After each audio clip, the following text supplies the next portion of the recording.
Tandaan nyo, kung nasaan man kayo ngayon, kung sino man kayo, may pag-asang magbago buhay nyo. Pwede po ba simula ngayong araw na to, mangarap ka na ng sobrang laki at lahat ng pangarap nyo matutupad?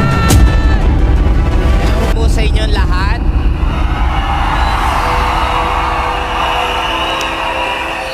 Gusto ko pong titigan nyo mabuti itsura ko. Simula ulo hanggang paa. Kasi hindi po ako ito dati.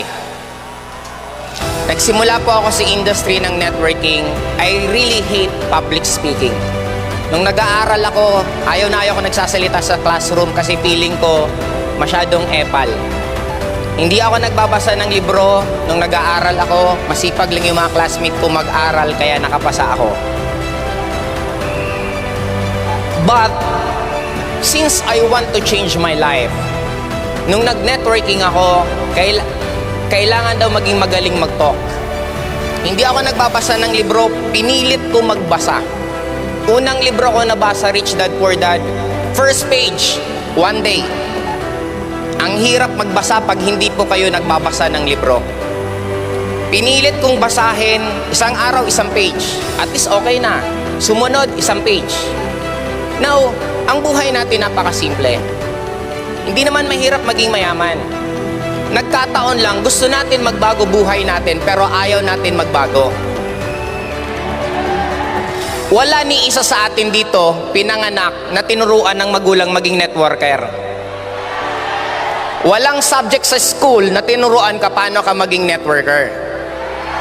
Kaya expect, mahihirapan ka sa isang bagay nang hindi mo naman ginagawa. Ang isang bagay na madalas mong ginagawa, nagiging madali. Ang isang bagay na hindi mo masyadong ginagawa, mahirap. Now, ang formula ko nung nag-networking ako, I need to become a good public speaker. Kailangan ko maging event organizer. Kailangan ko maging travel agent sa mga downline pag tinutour mo.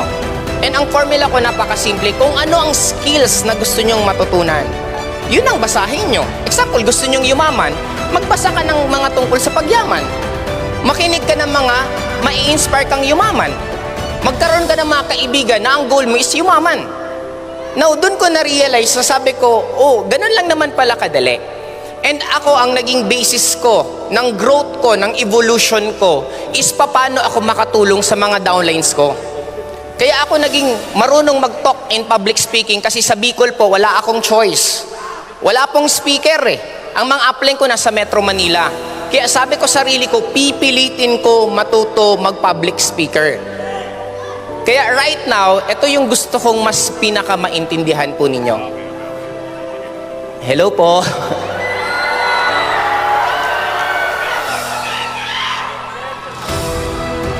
Tandaan nyo, kung nasaan man kayo ngayon, kung sino man kayo, may pag-asang magbago buhay nyo. At sana, mahalin po natin ang failures. Mahalin po natin ang problema. Sino ba kasi nagsabing kalaban natin ang problema? Ang problema, kakampi natin. Walang naging successful na tao na hindi nahirapan. Walang nagsasalita dito sa harap na to na hindi nagutom nung nakaupo dyan. Puyat, pagod, rejection, nginingitian lang namin yan. Bakit namin nginingitian? Kasi alam namin magbabago buhay namin. Tandaan nyo, ang pagbabago ng evolution natin, napakaganda. Kasi ako naalala ko, isa sa pinaka naging growth ko, tumulong ako pati hindi ko downline. Nung naging speakers bureau ako ng company, umiikot ako sa buong Pilipinas. Kahit hindi ko downline, tinuturing kong downline ko. Ang tawag ko doon, learning in advance.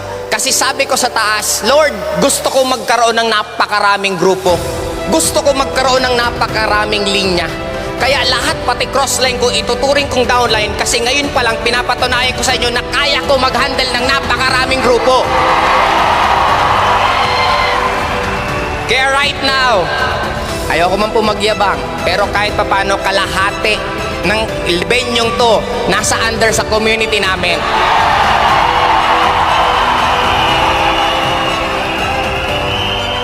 Huwag kayong matakot madapa. Huwag kayong matakot mahirapan kasi part siya ng growth. Part siya ng stages. Katulad po sa akin, I'm very, very happy kasi naging YouTuber na rin naman po ako. Hindi po madali mag-umpisa. Naalala ko dati, ito i-relate ko lang sa sitwasyon ng mga bagong nagne-network ngayon. Ako, nung bago ako sa YouTubing, napakahirap po magsalita na mag-isa. Para kang, hindi ko maintindihan, sabi ko, grabe naman tong ginagawa ko, parang pangit kasi mag-isa ka lang. Pero tinuloy-tuloy ko lang. Bakit ko siya tinuloy-tuloy? Nag-YouTube ako number 1. Again, ang gusto ko na naman, mas makatulong sa mas maraming downlines ko. Kesa paulit-ulit ako na nagsasalita, sabi ko, ginawa ko na lang ng video. That's the number 1. Second, love ko ginagawa ko. Kaya nga kung nahihirapan ka, bakit ka nahihirapan kung mahal mo ginagawa mo? Naalala mo nung in love ka? Kahit nga pinapasundo ka ng malayo, di ba nakangiti ka pa rin? Di ba yung love mo kahit tinitingnan mo lang mag-umaga, maghapon, okay pa rin? Masaya ka? The moment nalulungkot ka, hindi mo mahal ginagawa mo. Dapat mahalin mo ginagawa mo kasi katulad po sa akin right now, sa pag-YouTube. Tontuwa po ako kasi within 12 days, kumita po ako ng 28,000. Ito yung point ko. Napakasarap po sa pakiramdam na nakakatulong ka sa ibang tao. May mga nagko-comment po sa akin sa YouTube. Thank you po, classmate. Magpapakamatay na sana ako nung napanood ko yung mga videos mo, nabuhayan ulit ako mangarap. Paano mo ipagpapalit ng pera yon? Kaya nga, napakaganda ng ginagawa natin kasi ang ginagawa natin, nagbabago tayo ng buhay ng mga iba't ibang tao.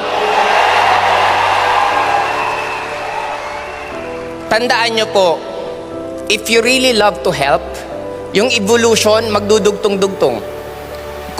Company natin, bakit napakaganda? Kasi sila Doc Ed, sila Sir John, sila Doc Connie, ang gusto nila, alalang-alala ko to, magtatayo kami ng networking company para hindi na magsasara yung networking company tinayo namin. And tingnan mo tayo ngayon, ang dami natin natulungan. Kaya sa akin, ito na lang po ang gusto kong last na message sasabihin sa inyo. Hindi po ako naniniwala sa normal cycle ng buhay na nakalakihan natin. Mag-aaral, gagraduate, magtatrabaho, magpapamilya, mamamatay. Sino ba ang nag-imbento ng ganun klaseng cycle ng buhay? Ang boring! Imagine mo, ulitin ko ha, mag-aaral, magtatrabaho, magpapamilya, tatanda at mamamatay. Hindi ba natin pwedeng baguhin simula ngayon? Pwede ba nabuhay? Nagkaroon ng kotse? Nagkaroon ng bahay? Nagkaroon ng resort? Nagkaroon ng napakaraming oras sa pamilya? Pumunta ng Disneyland sa Hong Kong? Kumain ng street foods sa Singapore? Tumira sa Burj Al Arab na 5 stars na Dubai? Nag-wine sa Paris, France? Gumimik sa Las Vegas? Nai-imagine nyo gano'n na klaseng pamumuhay. Kaya para sa akin, eto na lang, nakita nyo po lahat ng nagsalita. Narinig nyo na po mga stories namin na paulit-ulit. Eto lang ang gusto ko. Pwede po ba, simula ngayon, maniwala kayo at lakasan nyo na ang loob nyo mangarap ng sobrang laki? Ulitin ko, pwede po ba simula ngayong araw na to, mangarap ka na ng sobrang laki? Kasi dito sa Empowered Consumerism, lahat ng pangarap nyo matutupad!